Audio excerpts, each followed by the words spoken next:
మీరు కూడా ఆల్రెడీ వాళ్ళ దైవంలో అంటున్నారని ఉంది కదా, అది నేను చెప్పుకుంటే ఏముంది అంటే నన్ను కూడా దేవుడు అంటే మీకు ఏమైంది, ఇది నా భావం. అర్థమైంది తమ్ముడు. ఇప్పుడు అంటే నన్ను కూడా దేవుడు అని అంటే మీకు ఏమైంది అనే యాంగిల్లో యేసుక్రీస్తు ప్రభువు గారు మాట్లాడుతూ ఉండొచ్చు గాక అనే ఫీలింగ్ మీకు కలుగుతుంది. ఓకే, సో నేనేమంటున్నానంటే నీ ఫీలింగ్ కి నా ఫీలింగ్ కి విలువ లేదు. మన ఫీలింగ్స్ కాదు, మన వచనం టు వచనం, వర్డ్ టు వర్డ్ వెళ్ళాలి. మనకు ప్రామాణికం మన ఫీలింగ్ కాదు, మనకు ప్రామాణికం వచ్చేసి బైబిల్. మన ఫీలింగ్స్ చాలా కలుగుతాయి. అక్కడ నాకు మెయిన్ పాయింట్ అయితే, నాకైతే ఫ్రెండ్స్ తమ్ముడు గీతను తెచ్చాడు కాబట్టి అది నేను కన్విన్స్ నమ్మేసేవాడిని. ఆ గీతను అంటే ఎందుకు అక్కడ కోట్ చేశాడు, అక్కడ దైవంలో అన్నారు కదా, అక్కడ ఏముంది పెద్ద మ్యాటర్ ఏముంది దాంట్లో. ఆల్రెడీ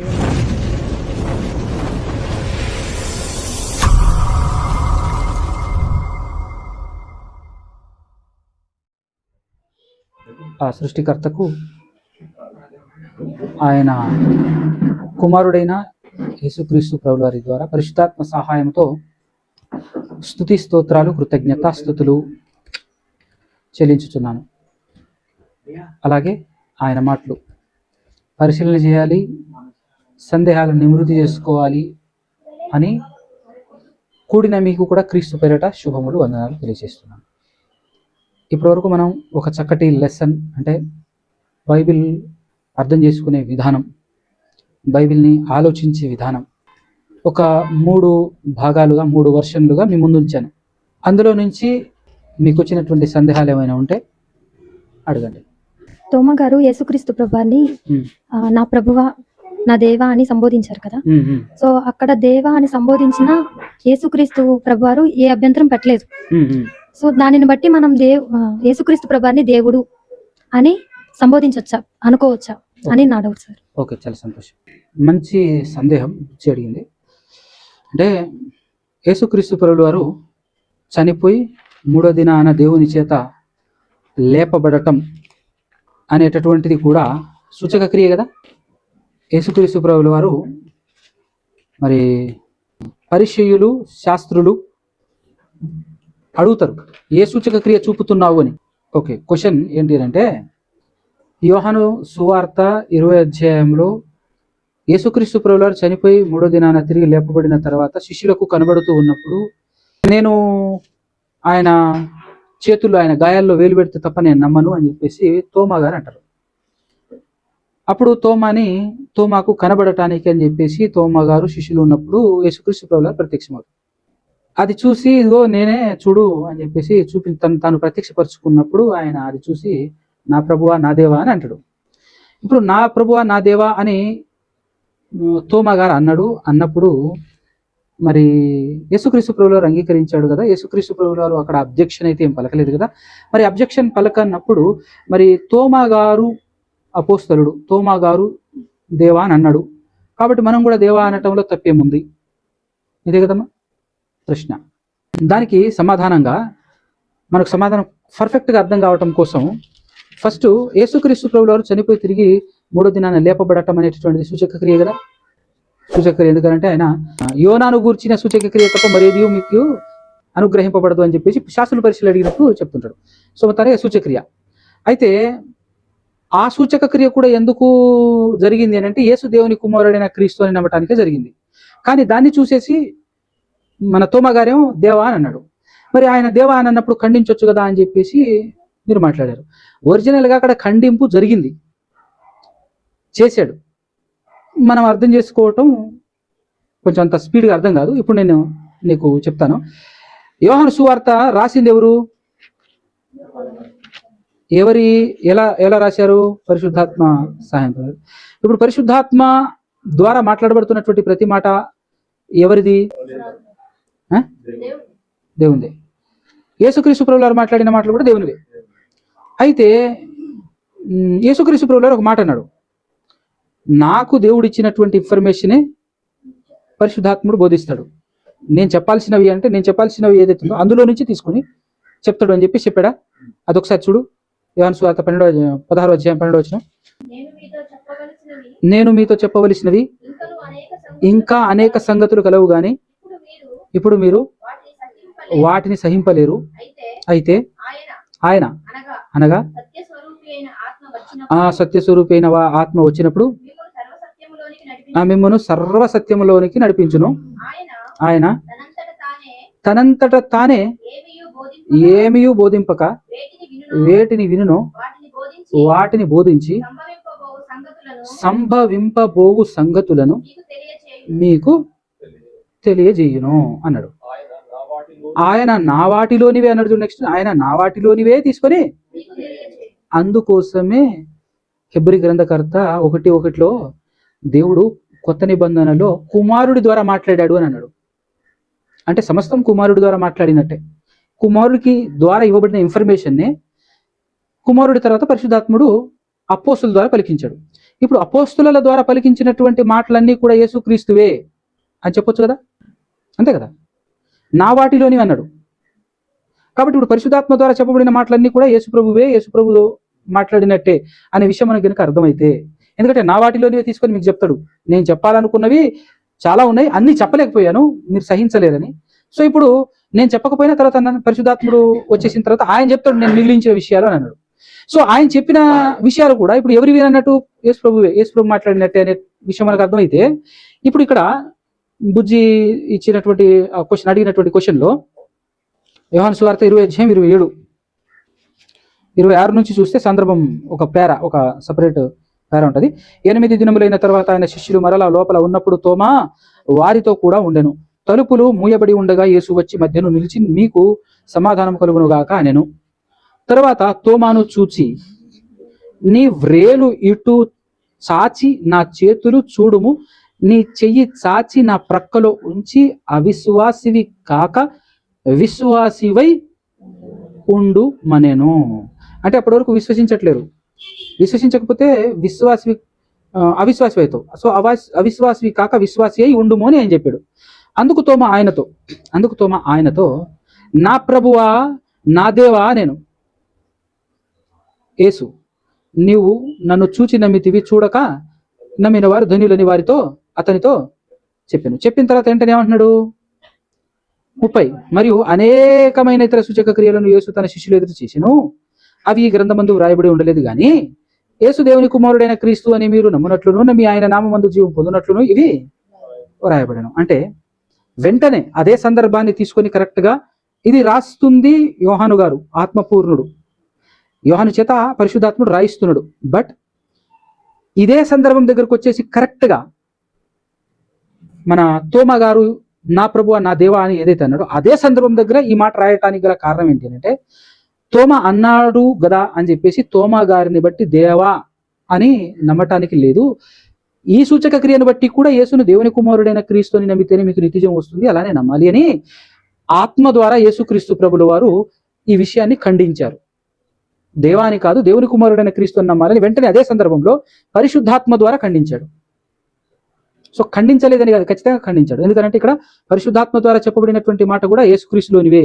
సో కరెక్ట్గా ఆ సందర్భంలో అది సెట్ అవ్వాలి, పర్ఫెక్ట్గా దానికి సమాధానం రావాలి. అందుకోసమే అదే సందర్భంలో కరెక్ట్గా పరిశుద్ధాత్మకు తెలుసు కాబట్టి పరిశుద్ధాత్ముడు తన ద్వారా ఆ సందర్భంలోనే రాయించాడు. ఎందుకంటే ఆ విషయాన్ని బట్టి ఎవరైనా అపార్థం చేసుకోకుండా ఉండటం కోసం అని చెప్పేసి ఖండన ఖచ్చితంగా జరిగింది ఆత్మ ద్వారానే.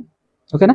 ఇప్పుడు క్రీస్తు ద్వారా పలికిన ప్రతి మాట దేవుని అని తీసుకున్నట్టు యేసుక్రీస్తు చెప్పిన మాట ప్రకారంగా నాకిచ్చాడు దేవుడు. యాక్చువల్గా నేను బయలుపరచాల్సినవి, కానీ మీరు తట్టుకోలేరు కాబట్టి నా తర్వాత ఆ డ్యూటీ నా తర్వాత ఎవరికి పరిశుద్ధాత్మునికి ఇవ్వబడుతుంది. కాబట్టి పరిశుద్ధాత్ముడు వచ్చిన తర్వాత నేను ఆపేసిన విషయాలని ఆయన చెప్తాడు అని అన్నప్పుడు ఇప్పుడు పరిశుద్ధాత్మ ద్వారా యేసుక్రీస్తు ప్రభువువారు ఇక్కడ ఖచ్చితంగా ఖండించాడు అనే విషయం మనకు క్లారిటీ అవుతుంది. అందుకోసం ఆ సందర్భానికి తగ్గట్టు కరెక్ట్గా అక్కడ అలా కాదు నమ్మాల్సింది, ఇలా నమ్మాలి అని రాయించాడు. అది క్లారిటీ. అంటే అక్కడ ఖండించాల్సింది డైరెక్ట్గా యేసు ప్రభుతో అనేసాడు, నా దేవా నా ప్రభు నా దేవా అని. అక్కడ బాబు నీ దేవుని కాదురా, ఎందుకంటున్నా అంటే ఒక చోట గొప్పవాడు సంథింగ్ అంటే మ్యాటర్ చెప్పు, నేను విషయం చెప్పేశాడు సర్వోన్నతుడు సంథింగ్ ఆ టైప్ లో.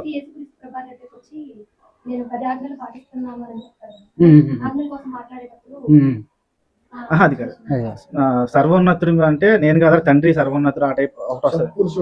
సత్పురుషుడు అంటే అక్కడ అన్ని ఖండించారు కదా ప్రభు గారే. అక్కడ ఖండించలే అంటే ఖండించలే అలా అని చెప్పేసి సత్పురుషుడు యేసు కాదని చెప్పగలమా? అంటే ఓకే అది సెకండరీ, అంటే నా దృష్టిలో ఏంటంటే సెకండరీ అనుకుంటున్నాను. అంటే అక్కడ ఓకే ఓకే ఓకే మీరు వెంటనే ఇచ్చేసారు కదా. ఇక్కడ ప్రభుత్వమే మాట్లాడుతున్నప్పుడు ఎదురుగానే ఉన్నప్పుడు నేను కాదురా అది కొంచెం రాంగ్ లో ఉన్నావు అనే వెంటనే ఆయన అనాలి. ఇంకోటి మీరు అన్నది అది కూడా ఏంటి అంటే అంటే అది ఓవరాల్ గా రాశారు ఏంటి 31 యేసు దేవుని కుమారుడైన క్రీస్తు అని మీరు నమ్మునట్లును నమ్మి ఆయన నామందు, అంటే సేమ్ పదాలు మనకి వేరే అధ్యాయాల్లో కూడా ఉన్నాయి. సేమ్ ఇదే చెప్పారు. అదే యేసు మీ క్రీస్తు కుమారుడు మనకి ఆల్రెడీ ముందు వచ్చేసినాయి, అక్కడ అన్ని చోట్ల వచ్చేసినాయి. సో అది నార్మల్ గానే వేయించారని నేను అనుకుంటున్నాను. అంటే సందర్భం ప్రతి చోట మీరు చూడండి, ఎక్కడెక్కడైతే రాయబడిందో అక్కడక్కడ పర్ఫెక్ట్ సీక్వెన్స్ సందర్భం అనేది పర్ఫెక్ట్ ఉంటది. అంటే ఇది కొంచెం సెన్సిటివ్ టాపిక్ కదా, వెంటనే చెప్పాలి కదా. ఓకే అంటే మనం ఏదైనా హార్ట్ఫుల్ కన్విన్స్ అయితేనే అది యాక్సెప్ట్ చేస్తాం. సో నాకు ఇది యాక్సెప్టబుల్ గా లేదు రీజన్ అని నా ఫీలింగ్.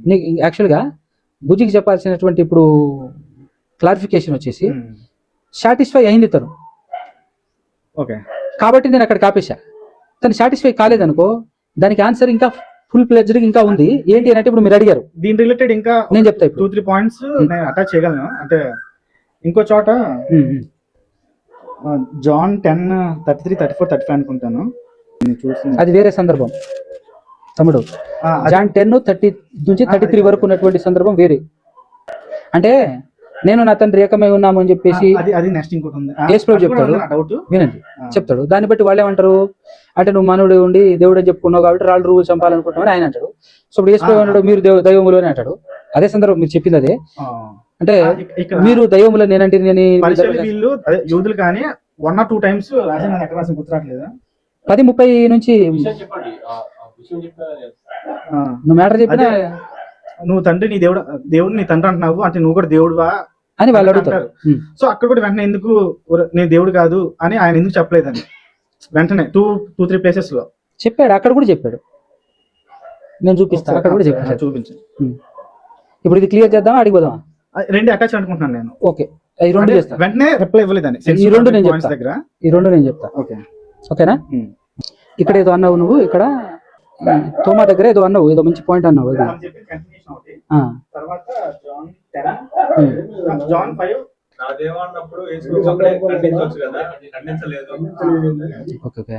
ఇప్పుడు వినండి.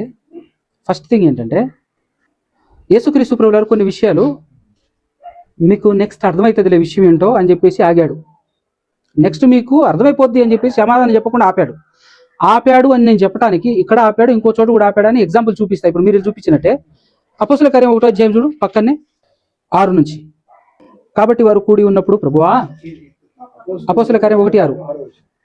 కాబట్టి వారు కూడి వచ్చినప్పుడు 6 నుంచి. కాబట్టి వారు కూడి వచ్చినప్పుడు ప్రభువా, ఈ కాలమందు ఇశ్రాయేలునకు రాజ్యమును మరలా అనుగ్రహించెదవా అని ఆయనను అడగగా ఆయన కాలములను సమయములను తండ్రి తన స్వాధీనం అందించుకొని ఉన్నాడు, వాటిని తెలుసుకున్నట మీ పని కాదు. అయినను పరిశుద్ధాత్మ మీ మీదికి వచ్చినప్పుడు మీరు శక్తి నొందెదరు గనుక మీరు యెరూషలేములోను యూదయ సమరయ దేశంలో ఎందంతటను బుద్ధిగంతముల వరకు నాకు సాక్షులై ఉందని వారితో చెప్పాను. అంటే ఏం చెప్పాడనంటే ఇప్పుడు రాజ్యం వస్తుందా రాదా అని చెప్తే దానికి వస్తుంది రాదు అనేటువంటి ఆన్సర్ ఇవ్వలే. మీకు అర్థమైపోతుందిలే 4 రోజులు అయితే పరిశుద్ధాత్ముడు వచ్చేస్తాడు, నీటికి అన్ని క్లియరెన్స్ అయిపోతుంది మీకు అని చెప్పాడు.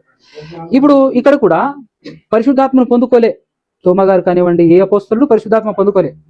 జస్ట్ షాకింగ్ లో అక్కడ జరిగినటువంటి కార్యక్రమం వాళ్ళకు ఒక షాకింగ్ టైప్ లోనే ఉంది. మాట్లాడుతూ నిజంగా లేచి వచ్చాడా అనే షాకింగ్ ఎక్స్పీరియన్స్ తో మాట్లాడినటువంటి మాట. సో తర్వాత పరిశుద్ధాత్ముడు వచ్చేసిన తర్వాత పరిశుద్ధాత్మను పొందుకున్న తర్వాత ఫుల్ క్లారిటీతో వాళ్ళు బోధించారు. రాసేటప్పుడు కూడా సందర్భానుసారంగా రాసేశారు. అంటే దానికి సమాధానం వాళ్ళకి దొరికిపోయింది కనుక ఎక్కడ కూడా వాళ్ళు యేసు దేవుని కుమారుడైన క్రీస్తు, యేసే క్రీస్తు అని నిరూపించుకుంటూ బోధించుకుంటూ సాగారు. సో దాన్ని బట్టి సమాధానం కొన్ని చోట్ల ఎందుకు ఇవ్వలేదు అని అంటే నెక్స్ట్ పరిశుద్ధాత్మను పొందుకున్నప్పుడు వితౌట్ కన్ఫ్యూజన్ వీళ్ళకు క్లారిటీ వచ్చేస్తుంది ఆటోమేటిక్ గా అనేటువంటి ఇంటెన్షన్ కూడా యేసు ప్రభులో ఉంది. కాబట్టి కొన్ని చోట్ల అలా ఆపినప్పటికీ కూడా దానికి సమాధానం పరిశుద్ధాత్ముడు వచ్చేసిన తర్వాత దొరికింది. ఇది తర్వాతనే పరిశుద్ధాత్ముడు రాయించాడు కాబట్టి ఫుల్ క్లారిటీ పరిశుద్ధాత్ముడు పొందుకున్న తర్వాత వాళ్ళకి వచ్చేసింది. సో నెక్స్ట్ వచ్చేసి మీరు యోహాను సువార్త 10వ అధ్యాయం చెప్పారు కదా, ఒకసారి అది సత్పురుషుడే కాదు 10వ అధ్యాయం 30 నుంచి సందర్భానుసారంగా చూద్దాం. 30 నుంచి లేదంటే 29 నుంచి చూసినా బాగుంటది. వాటిని నాకిచ్చిన నా తండ్రి అందరికంటే గొప్పవాడు కనుక నా తండ్రి చేతిలో నుండి ఎవడునూ వాటిని అపహరింపలేడు. తర్వాత 30, నేనును తండ్రియును ఏకమై ఉన్నామని వారితో చెప్పెను. యూదులు ఆయనను కొట్టవలెనని మరలా రాళ్ల చేత పట్టుకొనగా యేసు, తండ్రి యొద్ద నుండి అనేకమైన మంచి క్రియలను మీకు చూపి తిని వాటిలో ఏ క్రియ నిమిత్తము నన్ను రాళ్లతో కొట్టుదురని వారిని అడిగాను. అందుకు యూదులు, నీవు మనుషుడవై ఉండి దేవుడనని చెప్పుకొనుచున్నావు గనుక దేవదూషణ చేసినందుకే నేను రాళ్లతో కొట్టుదుము, గాని మంచి క్రియ చేసినందుకు కాదని ఆయనతో చెప్పారు. జనరల్గా ఆయన నేను దేవుడిని అయితే అని చెప్పుకోలేదు, కానీ వాళ్ళు అపార్థం చేసుకున్నారు. ఏ మాటను బట్టి అపార్థం చేసుకున్నారంటే నేను తండ్రి ఏకమై ఉన్నామనగానే అపార్థం చేసుకున్నారు. వాళ్ళ అండర్స్టాండింగ్ వచ్చేసి ఆ లెవెల్లో లేదు.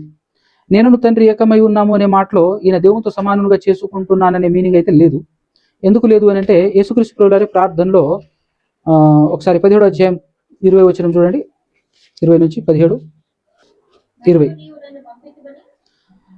ప్రార్థన చేస్తున్నాడు యేసుక్రీస్తు ప్రభువారు దేవునికి. ప్రార్థన చేస్తూ మరియు నీవు నన్ను పంపితివని లోకము నమ్మునట్లు. లోకం అంటే మనుషులు, మట్టి కాదు. మనుషులందరూ ఎలా నమ్మాలట? ఏ యాంగిల్లో నమ్మాలట? నీవే నన్ను పంపితివని లోకము నమ్మునట్లు తండ్రి నాయందు నీవును నీయందు నేనును ఉన్నలాగున ఎలాగైతే ఉన్నామో మనం అలాగునా ఉన్నలాగున వారును అంటే వారు కూడా మన యందు ఏకమై ఉండవలనని వారి కొరకు మాత్రము నేను ప్రార్థించటలేదు, వారి వాక్యము వలన నా యందు విశ్వాసం ఉంచి వారందరూ ఏకమై ఉండవలనని వారి కొరకు ప్రార్థించుచున్నాను అని అన్నాడు. అంటే ఇప్పుడు మనం కూడా అపోస్తలులు ప్లస్ అపోస్తలుల వాక్యం విన్న మనము కూడా దేవునిలో ఎలా ఏకమై ఉండాలంటే యేసు తండ్రిలోను దేవునిలోను దేవుడు యేసులోను ఏ విధంగా అయితే ఉన్నారో అలాగుండనే మనము ఉండాలి అని అన్నప్పుడు అంటే ఇప్పుడు మనం కూడా దేవునితో సమానం అని కాదు కదా.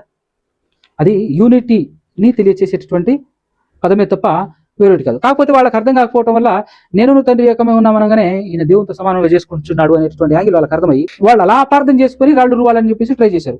ట్రై చేసినప్పుడు యేసుక్రీస్తు ప్రభువారు వెంటనే ఏమన్నాడు అని అంటే అందుకు యూదులు 34వ వచనం, యోహాను సువార్త 10వ అధ్యాయం 34వ వచనం, అందుకు యేసు మీరు దైవములు.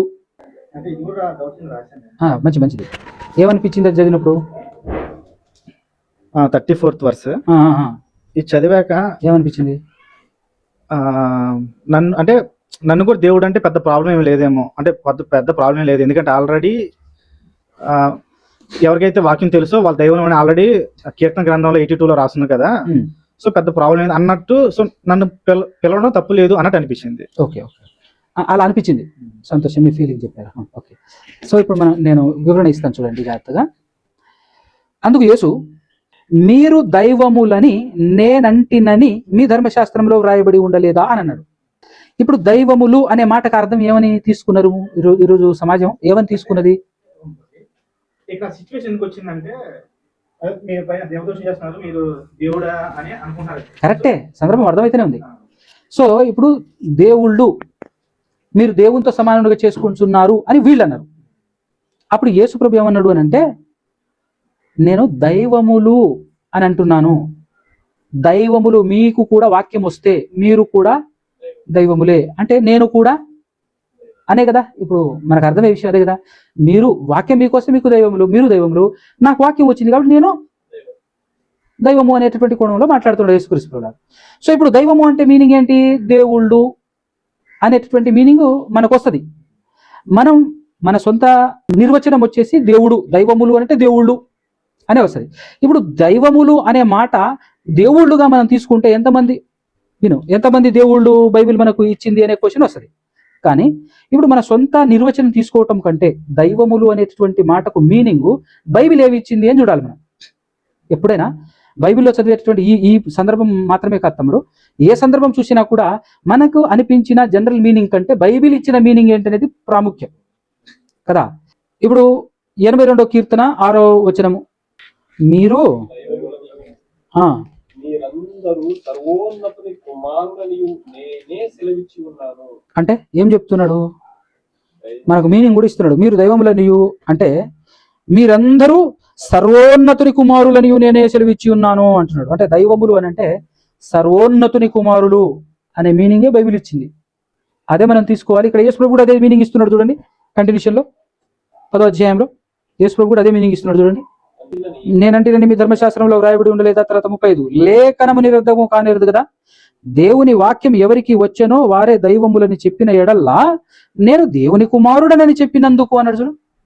నేను దేవుని కుమారుడనని చెప్పినందుకు అని అంటే దైవములు అనే మాటకు అర్థం ఏంటంటే దేవుని కుమారులు అనే తప్ప దేవుళ్ళుగా ఒకవేళ తీసుకుంటే యేసుక్రీస్తు ప్రభుల వారు ఒక దేవుడు, ఎంతమందికి అయితే వాక్యం వస్తుందో వాళ్ళందరూ ఒక దేవుళ్ళు అని చాలా మంది దేవుళ్ళు అవుతారు. సో బైబిల్ ఇచ్చినటువంటి నిర్వచనం ఏంటంటే దైవములు అని అంటే సర్వోన్నతుని కుమారులు ఆర్ దేవుని కుమారుడు అనే మీనింగ్ తోనే తప్ప మనకు అర్థమైన విధానంలో మనం తీసుకోకూడదు, బైబిల్ నుంచే తీసుకోవాలి. సో దీన్ని బట్టి ఇక్కడ యేసుక్రీస్తు ప్రభుల వారు నేను దైవములు అని దేవుని కుమారులనే అన్నాను, నేను కూడా దేవుని కుమారుని అన్నందుకు మీరు దేవదూషణ చేయుచున్నారు అని చెప్పేసి చెప్పొచ్చా మీరు అని చెప్పేసి అన్నాడు. దాంతోపాటు ఆయన చంపేసిన తర్వాత కూడా యూదులు ఫైనల్గా రియలైజేషన్ అయి చెప్పినటువంటి మాట ఏంటంటే ఇతను దేవుని కుమారుడని చెప్పుకొని తిరిగాడు కాబట్టి ఆ నియమం చొప్పున మేము ఈయనని సిలువేసి చంపుతున్నామని చెప్తాడు. ఇలా నేను అతని ఏకమే ఉన్నాము అని అన్నప్పుడు చాలా మంది అపార్థం చేసుకుంటున్నారని చెప్పేసి యేసుక్రీస్తు ప్రభుల తర్వాత 10 అధ్యాయం 11 అధ్యాయము 14 అధ్యాయానికి వచ్చేసరికి క్లారిటీ ఇస్తాడు. ఏమని మీరు అలా అపార్థం చేసుకోకండి, నా తండ్రి నాకంటే గొప్పోడు అనే మాట 14:28లో చెప్పేశాడు. అంటే అది మనిషి రూపంలో వచ్చాడు కాబట్టి మరి పరలోకమైన తండ్రి గొప్పడే అవుతాడు, మనిషి కాబట్టి కంపేర్ చేస్తే మనిషితో కంపేర్ చేస్తే తండ్రి గొప్పడే కదా అని. Very good. సో ఇది అర్థమైంది, మీ యాంగిల్ నాకు అర్థమైపోయింది. ఎందుకంటే వీటన్నిటికీ నేను సమాధానం చెప్పి ఉన్నాను.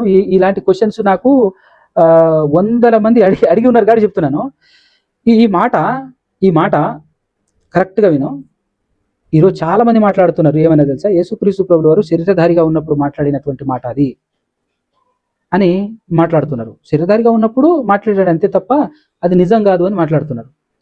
అది ఎంత అవమానకరమైనటువంటి మాట, యేసుక్రీస్తుకే అవమానకరమైనటువంటి మాట. ఎందుకంటే యేసుక్రీస్తు ప్రభుల వారు అవునని చెప్పి కాదని వాడు కాదు, కాదని చెప్పి అవునని వాడు కాదు. యేసుక్రీస్తు ప్రభుల వారు శరీరధారిగా ఉన్నప్పటికీ కూడా మాట్లాడిన మాటలో నిజం ఉంది, అదే నిజం, శాశ్వతం. అది యేసుక్రీస్తు ప్రభుల వారు శరీరంలో ఉన్నప్పుడు ఒక రకంగా, శరీరం దాటేసిన తర్వాత ఇంకొక రకంగా మాట్లాడేవాడు కాదు. ఆయన మాట్లాడాడు అని అంటే ఎప్పటికీ నిజం అది, అంతే తప్ప. ఒక మాట విను, శరీరధారిగా ఉన్నాడు కాబట్టి ఇప్పుడు ఆ మాట మనం పరిగణలోకి తీసుకోకూడదా? అది నిజం కాదా? దానికి విలువ లేదంటారా?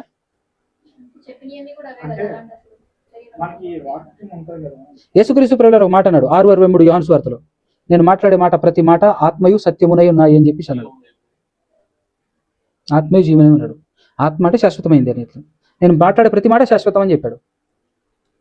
నేను రీసెంట్గానే తమ్ముడు నో ప్రాబ్లం, నువ్వు మామూలుగా చెప్పినా నేను ఎక్కడుందో చెప్పేస్తా, సందర్భం చెప్పినా అది ఆడుంటుందో చెప్తా. దేవుడితో ఉండడానికి విడిచిపెట్టిన భాగ్యం అని ఎంచుకోవడం లేదు. కానీ ఫిలిప్పీ పత్రిక 2:6 అక్కడ మీరు ఒక వీడియో నేను చూశాను, అక్కడ మీరు ఫస్ట్ పార్ట్ పట్టుకోకుండా సెకండ్ పార్ట్ పట్టుకొని, అంటే ఎక్కడ ఫిలిప్పీ పత్రికనా? ఒకసారి చెప్పండి. అది కూడా మనం ముందు మాట్లాడింది అంటే అది ఇంకా నేను కన్విన్స్ అవ్వలేదు. అది ఏది? జాన్ 10:33, 34, 35. అక్కడ ఉన్నటువంటిది ఏంటంటే అక్కడ వెంటనే ప్రభు చెప్పాడు కదా కిందనే, నేను దేవుని కుమారుడు అన్నందుకు మీరు ఎగ్జాంపుల్ అది ఇవ్వాల్సి, అంటే వెంటనే సామ్స్ కీర్తన కోట్ చేయాలని అవసరం లేదు కదా, వెంటనే ఆ కోట్ చేయకుండానే వేసేయచ్చు కదా డైరెక్ట్ గా ఈ పాయింట్ ని. ఇప్పుడు యేసుక్రీస్తు ప్రభుల వారు ఎలా సమాధానం చెప్పాలో రోజుల్లో తండ్రి ఏదైతే అంటే వీళ్ళు జడ్జెస్ లాగా ఏమైనా తప్పు చేసిందనుకో దానికి తండ్రి శిక్ష చేయటం అదంతా వీళ్ళ ద్వారా తండ్రి మాట్లాడాడు కాబట్టి వీళ్ళు దైవములని ఆ రోజులు అన్నారు. సో అదే దైవములు వీళ్ళు అనమాట. అంటే నేను ఏంటంటే ఇక్కడ ఈ పాయింట్ తేకుండా ఆయన డైరెక్ట్ గానే ఆ పాయింట్ ఎత్తేసేసి స్కిప్ చేసి ఈ డైరెక్ట్ ఈ పాయింట్ తేవచ్చు కదా అని. అంటే నాకు అది ఎలా అనిపిస్తుంది అంటే మీరు కూడా ఆల్రెడీ వాళ్ళ దైవంలో అంటున్నారని ఉంది కదా, అది నేను చెప్పుకుంటే ఏముంది అంటే నన్ను కూడా దేవుడు అంటే మీకు ఏమైంది, ఇది నా భావం. అర్థమైంది తమ్ముడు. ఇప్పుడు అంటే నన్ను కూడా దేవుడు అని అంటే మీకు ఏమైంది అనే యాంగిల్లో యేసుక్రీస్తు ప్రభుల వారు మాట్లాడుతూ ఉండొచ్చు గాక అనే ఫీలింగ్ మీకు కలుగుతుంది. ఓకే, సో నేనేమంటున్నానంటే నీ ఫీలింగ్ కి నా ఫీలింగ్ కి విలువ లేదు. మన ఫీలింగ్స్ కాదు, మన వచనం టు వచనం, వర్డ్ టు వర్డ్ వెళ్ళాలి. మనకు ప్రామాణికం మన ఫీలింగ్ కాదు, మనకు ప్రామాణికం వచ్చేసి బైబిల్. మన ఫీలింగ్స్ చాలా కలుగుతాయి. అక్కడ నాకు మెయిన్ పాయింట్ అయితే నాకైతే ఫ్రెండ్స్ తమ్ముడు కీర్తన తెచ్చాడు కాబట్టి అది నేను కన్విన్స్ నమ్మేసేవాడిని. ఆ కీర్తన అంటే ఎందుకు అక్కడ కోట్ చేశాడు, అక్కడ దైవం అన్నారు కదా, అక్కడ ఏముంది పెద్ద మ్యాటర్ ఏముంది దాంట్లో. ఆల్రెడీ మీ వాళ్ళు దైవం అన్నారు, నన్ను దైవం అంటే ఏమైంది అంటే అది స్ట్రాంగ్ నాకు పాయింట్ అనిపిస్తుంది. కానీ ఇప్పుడు మీ లెక్కల ప్రకారంగా మీరు అడుగుతున్న దాని లెక్కల ప్రకారంగా ఇప్పుడు ఖచ్చితంగా వాళ్ళు కూడా దేవుళ్ళు అంటారా? ఎవరైతే వాక్యం ఎవరికైతే వస్తుందో వాళ్ళందరూ దేవుళ్ళు అదే అంటుంది. అక్కడ నార్మల్ దీనికే దేవుళ్ళు అన్నారు కదా, బైబిల్ ఇచ్చింది కదా ఇప్పుడు. దైవం అంటే నేను చూసింది అయితే ఆ రోజుల్లో తండ్రి పెద్దలు ఉంటారు కదా, వాళ్ళ ద్వారా తప్పు జడ్జిమెంట్ ఇచ్చేవాడు. బైబిల్ మనుషులు న్యాయం తీరుస్తూ ఉన్నప్పుడు, జడ్జిలుగా వ్యవహరించినప్పుడు వాళ్ళ దగ్గరికి దేవుని వాక్యం వస్తుంది. అప్పుడు వాళ్ళ దగ్గర జడ్జిమెంట్ ఇస్తాడు వాళ్ళ ద్వారా. తమ్ముడు ఒక మాట అప్పుడు వాక్యం మనకు లెక్క చేతుల్లో లేదు, మనకు లెక్కల చేతుల్లో లేదు. కాబట్టి వాళ్ళు న్యాయాధిపతులుగా ఉన్నటువంటి కాలంలో ఎట్లా న్యాయం తీర్చాలి, ఏ విధంగా న్యాయం తీర్చాలి అనేటువంటి ఆలోచన వచ్చినప్పుడు, ఈరోజు మనమైతే అలాంటి సందర్భం బైబిల్లో ఎక్కడైనా ఉందా అని వెతికి దాన్ని బట్టి న్యాయాలు మనం దీన్ని బట్టి చేస్తాం. ఆ రోజుల్లో గ్రంథం చేతిలో లేదు కాబట్టి దేవుని వాక్యం వాళ్ళ దగ్గరికి వచ్చేది. అంటే దేవుడే వాళ్ళ ద్వారా మాట్లాడేటోడు, దేవుడు వాళ్ళ ద్వారా అక్కడ ఉన్నటువంటి ప్రజలతో మాట్లాడేటోడు. కాబట్టి దేవుడు ఎవరి ద్వారా అయితే మాట్లాడుతున్నారో వాళ్ళు దైవములుగా, అంటే దేవుడే దైవములుగా వాళ్ళు భావించబడ్డారు. సో వాళ్ళు దైవములు అన్నప్పుడు నేను దేవుని కుమారుడు అంటున్నాను, తప్పేంటి అనే యాంగిల్లో ఆయన మాట్లాడాడు. యేసుక్రీస్తు సందర్భం కింద చూస్తే నేను దేవుని కుమారుడు అన్నందుకు అని చెప్పాడా లేదా? దేవుడు అన్నందుకు మీరు యాక్సెప్ట్ చేశారు కదా, ఇప్పుడు నేను దేవుడి కుమారుడు అన్నందుకు ఎందుకు యాక్సెప్ట్ చేయలేదు దేవుడికి అన్నట్టు? దేవుని కుమారుడు అన్నందుకు అని చెప్పాడు, మళ్ళీ దేవునికి యాక్సెప్ట్ చేయాలి మెయిన్ రీజన్ అదే కదా, దేవుడు అనే అన్నందుకు. దేవుడు అని అన్నందుకు అనేది వాళ్ళ ఇంటెన్షన్. కానీ యేసు ప్రభు ఇంటెన్షన్ ఏంటి? నేను తండ్రి ఏకమై ఉన్నాము అనే మీనింగ్ ఏంటంటే నా ద్వారా తండ్రి మాట్లాడుతున్నాడు, నాలో ఉండి తండ్రి మాట్లాడుతున్నాడు అనే ఇంటెన్షన్. కాబట్టే ఆ వచనం కోడ్ చేశాడు. ఏ వచనం? కీర్తన వచనం కోడ్ చేయడానికి గల కారణమే నా ద్వారా దేవుడు మాట్లాడుతున్నాడు అని చూపించడానికి. ఆ కాలంలో ఎవరి ద్వారా అయితే దేవుడు మాట్లాడారో వాళ్ళని దైవములు అని అన్నప్పుడు నా ద్వారా దేవుడు మాట్లాడుతున్నారు. ఈ రోజు నన్ను దైవం ఎందుకు అనట్లేదు మీరు? అదే దైవములు అంటే ఏంటి? మళ్ళీ మీనింగ్ మళ్ళీ బైబిల్ నుంచి తీసుకోవాలి, మనం వెళ్ళిపోండి, ఆ దైవం వెళ్ళిపోండి. నార్మల్ గా నేను అంటుంది ఒరిజినల్ మీనింగ్ దేవుడు అని ఒరిజినల్ పక్కన పెట్టేసేయండి, ఒరిజినల్ మీనింగ్ పక్కన పెట్టేసేసి ఇప్పుడు వాళ్ళు నార్మల్ గా వాళ్ళనే దేవుళ్ళు అంటున్నారు కదా, ఇప్పుడు నన్ను కూడా ఎందుకు దేవుడు అనరు అంటే తప్పే ఉంది దానికి? మీరు ఓకే ఓకే ఓకే తమ్ముడు నీ ఇంటెన్షన్ బాగుంది, కానీ మనం ఆలోచించే విధానం ఎలా ఉండాలి, ఏ విధంగా ఉండాలి అనేది కొంచెం చెప్తా నీకు. మన మనసుకు అట్లా అనిపిస్తుంది, అదే ఫీలింగ్ కొడుతుంది మనకు, కానీ వెంటనే రిజెక్ట్ చేయలేని దానికి మళ్ళీ ఇది ఉంది ప్లస్ వెంటనే రిజెక్ట్ చేయలేదు, ఈ రెండు అదే ఆ దాన్ని బట్టి నీకు కలుగుతున్నటువంటి ఫీలింగ్ కి మీరు పెద్దపీట వేస్తున్నారు. అయితే ఆ ఫీలింగ్ కి పెద్దపీట వేయాలా వద్దా అని మనం ఎలా నిర్ణయించాలి అని అంటే, దానికి బైబిల్లో ఉన్నటువంటి సంపూర్ణ బోధ ఏదైతుందో, సర్వసత్య బోధ ఏదైతుందో అది మనకు ఈ ఫీలింగ్ ని సపోర్ట్ చేయగలగాలి. సపోర్ట్ చేస్తుందా లేదా కంపేర్ చేసుకోవాలి. ఎలా అంటే ఇప్పుడు ఎక్కడైనా పరిశుద్ధాత్ముడు అవకాశం ఇచ్చాడా దేవుడు అనటానికి కానీ, దేవుడుగా ఒప్పుకోవడానికి కానీ, దేవుడుగా నమ్మటానికి కానీ పరిశుద్ధాత్ముడు ఎక్కడైనా మనకు బోధించాడా అనేటువంటిది అది చూసుకోవాలి ఒకటి. దాంతోపాటు యేసుక్రీస్తు కూడా పర్సనల్ గా తన గురించి తాను డైరెక్ట్ గా అడిగిన సందర్భాలు కూడా ఉంటాయి. అక్కడ ఏమని ఒప్పుకుంటే యేసుక్రీస్తు ప్రభువారు సంతోషపడ్డారు, ఆనందపడ్డారు అనేది కూడా మనం చూడాలి.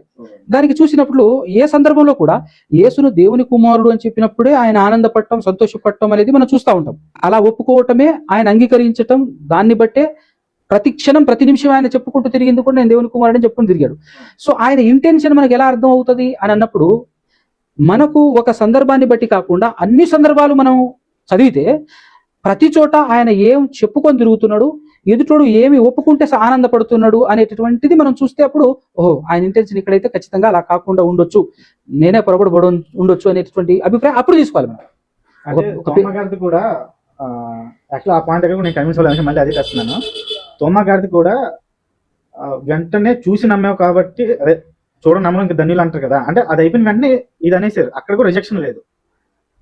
అంటే నేను దీనికి నమ్మావు అని అన్నప్పుడు నమ్మకం గురించి కదా మాట్లాడింది, అంటే నమ్మకం గురించి అనే తర్వాత వచ్చింది కదా అని, దేవా తర్వాత వచ్చిందని నేనేం చెప్పాను నీకు?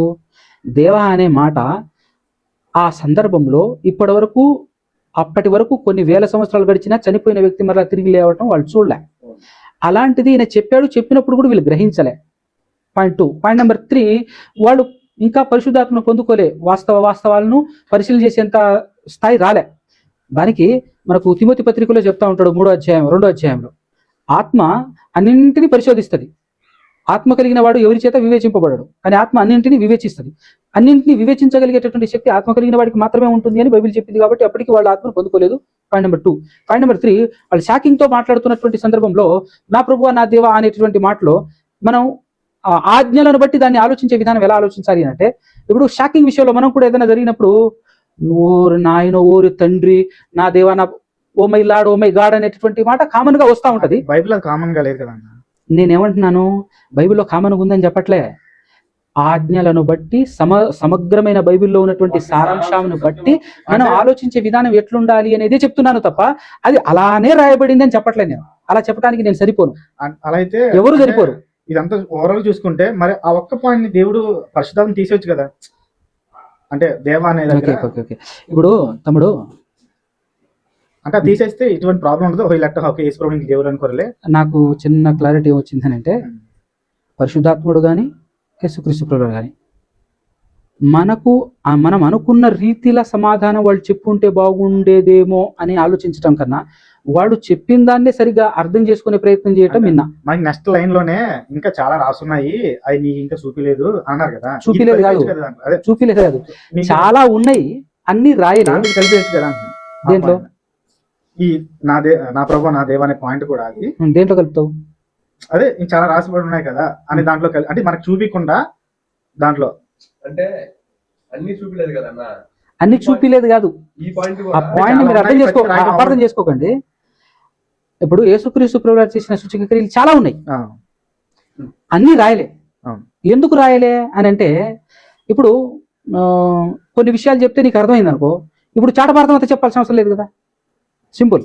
సో ఆ చాటపార్థం చెప్పినా కూడా ఇదే ఫైనల్ ఇదే చెప్పేది, కానీ అవన్నీ అవసరం లేదు, ఇది చాలు, దీన్ని బట్టి నువ్వు యేసు దేవుని కుమారుడైన క్రీస్తు అని నమ్మితే నీకు నిత్యజీవం వస్తుంది అని చెప్పిన తర్వాత బియాండ్ విషయాలు ఏదైతే ఉన్నాయో, మనకు చెప్పని విషయాలు ఏదైతే ఉందో దాని గురించి చెప్పిన విషయాలు అర్థం కానప్పుడు చెప్పనటువంటి విషయాలు జోలికి మనకి ఎందుకొని, అవునా కదా? ఇప్పుడు ఆ చెప్పిందైనా మనకి క్లారిటీ లేదు కదా. క్లారిటీ ఎందుకు లేదు? క్లారిటీ, ఫుల్ క్లారిటీ ఉంటే పరిశుద్ధాత్ముడే. ఇప్పుడు పేతురుగా తోమా గారు నా దేవా అని అన్నాడు, అయినా కూడా మీరు నమ్మాల్సింది మాత్రం ఈ సూచక క్రియను బట్టి దేవుడుగా కాదు దేవుని కుమారుడైన క్రీస్తుగా నమ్మండి అనేటువంటి యాంగిల్లో పరిశుద్ధాత్ముడు చెప్పేసిన తర్వాత ఇప్పుడు మన సొంత అభిప్రాయాన్ని ఆలోచించి మన సొంత ఆలోచనని ప్రవేశపెట్టడం అనేది కరెక్ట్ కాదు కదా. సొంతది ఏం లేదన్న, ఆయన శిష్యుడు దేవా అన్నాడు. నేను బైబిల్ చదువుతున్నాను, నేను చూసింది బైబిల్ ఉన్నది ఫాలో అవ్వాలి. ఆయన నా దేవా అన్నాడు, ఈయన రిజెక్ట్ చేయలేదు. ఓహో ఓకే అంటే వేసిన దేవా అనొచ్చు అని అనుకుంటే అంటే పరిస్థితి. విషయం ఏంటంటే ఒకటే పాయింట్ గురించి అమ్మాయి మాట్లాడింది, వీడు మాట్లాడాడు, అమ్మాయికి ఒక దగ్గర కొంచెం క్లారిటీ వచ్చింది, అదే పాయింట్ తనకు రాలే. ఇంకా ఎందుకు రాలేదు అంటే ఆన్సర్ బైబుల్లో ఉన్నది ఎందుకు అక్కడ అలా చెప్పాడు అనేది ఆలోచించకుండా ఇక్కడ ఎలాగెందుకు చెప్పకూడదని ఆలోచిస్తున్నాడు.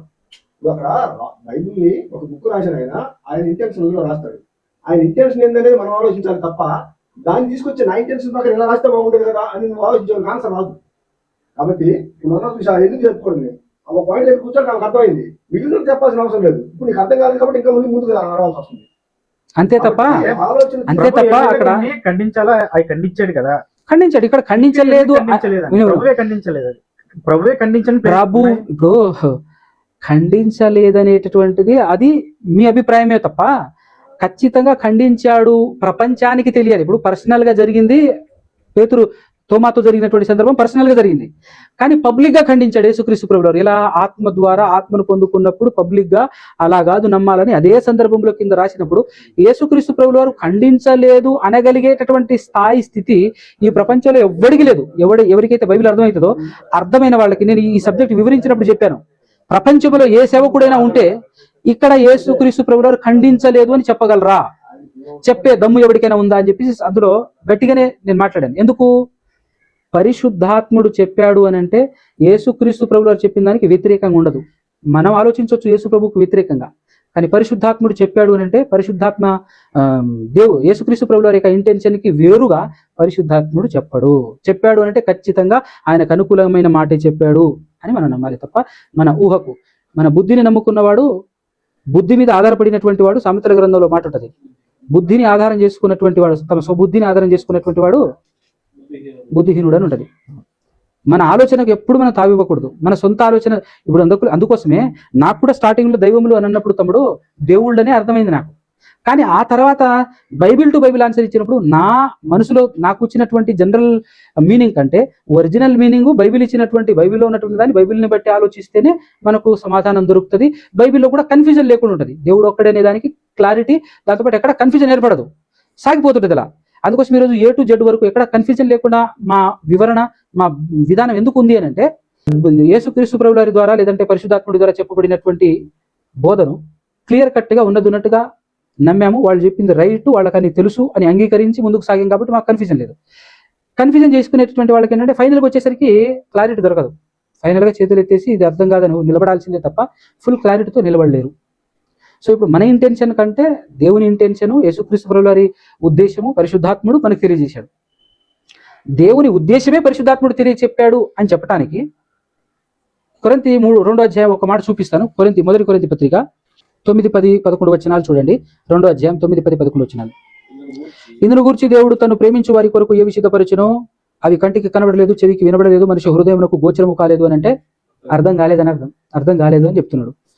ఎవరికి అర్థం కాలేదట అని వ్రాయబడి ఉన్నది అని చెప్పాడు. తర్వాత మనకి ఎట్లా అర్థమైంది మరి ఎవరికి అర్థం కానిది అని అంటే 10వ వచనంలో మనకైతే దేవుడు వాటిని తన ఆత్మ వలన బయలుపరిచి ఉన్నాడు. ఆ ఆత్మ అన్నింటినీ దేవుని మర్మములను కూడా పరిశోధించుచున్నాడు. ఒక మనిషిని సంగతులు అతనిలోనున్న మనుష్యాత్మకే గాని మనం మనుషులలో మరి ఎవనికి తెలియను. అలాగే దేవుని సంగతులు దేవుని ఆత్మకే గాని మరి ఎవనికి అన్నప్పుడు ఇప్పుడు దేవుని సంగతులను దేవుని ఉద్దేశాన్ని ఎవరు చెప్తారు? మనకు పరిశుద్ధాత్మడే చెప్పాలి, ఆత్మ చెప్పాలి. మరి ఆ ఉద్దేశమే మనం చెప్తుంటే ఆ ఉద్దేశం నేను అంగీకరించలేను అని అంటే అది నేను కూడా ఏం చేయలేను. దేవుని ఉద్దేశం, ఇప్పుడు నీ ఉద్దేశాలు ఏదైతే ఉన్నాయో అది నువ్వన్నా బయలుపరచాలి. నీ ఆత్మకే తెలుస్తుంది తప్ప మిగతా ఏ మనుషులకు నీ ఉద్దేశం ఎవరికి అర్థం కాదు. అంటే అది ఎందుకు రాయించినట్టన్నా? అదే ఏ పదం? అదే నా ప్రభువా నా దేవా అని అలా అనమని ఆయనకు చెప్పలేదు. వినండి, ఉన్నదున్నట్టు రాయించాలి కదా.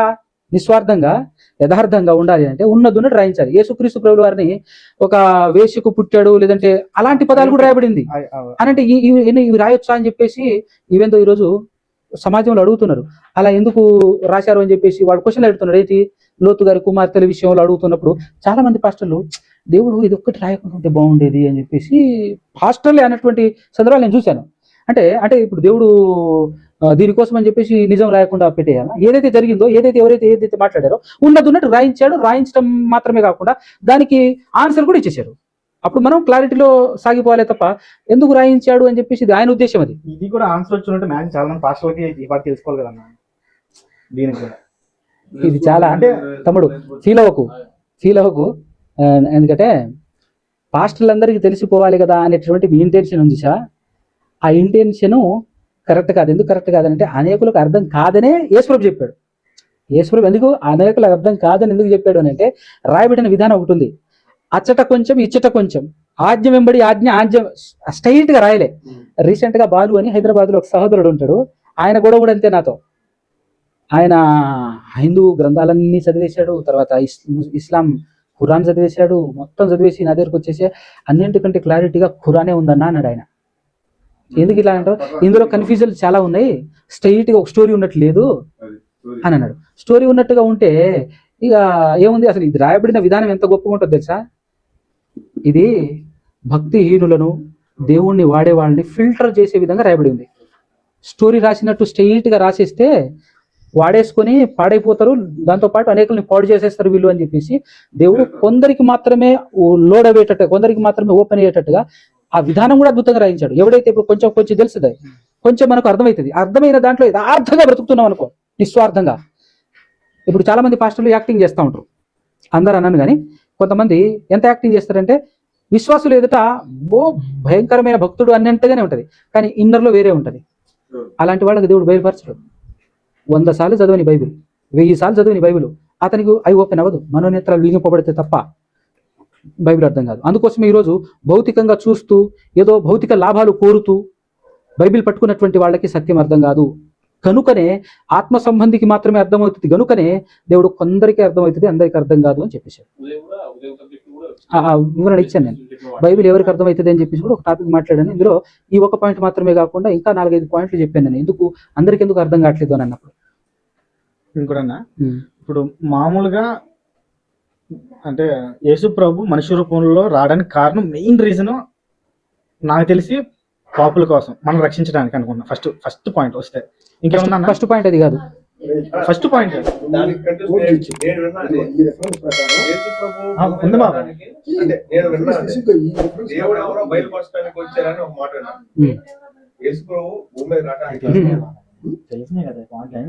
సరే అన్నా అన్నా అన్నా ఆయనకి ఏదైతే అర్థం కాలేదో అది చెప్పని, అది అడగని.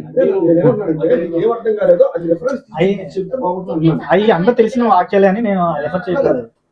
అందరూ తెలిసి ఇప్పుడు ఏం చేసి ప్రభు సరే పాపల అన్నా భాగం అన్నా కొంచెం అన్నా తెలియాలి. ఆయనకు ఆ రిఫరెన్స్ అర్థం కాకపోవచ్చు, తెలియకపోవచ్చు, గుర్తుండకపోవచ్చు. ఎందుకంటే ఆయన చదివేది అందరూ తెలిసిన రెఫర్ పాయింట్ అవుట్ చేయలేదు. అంటే నోట్ చేస్తే మాట్లాడుతున్నావు.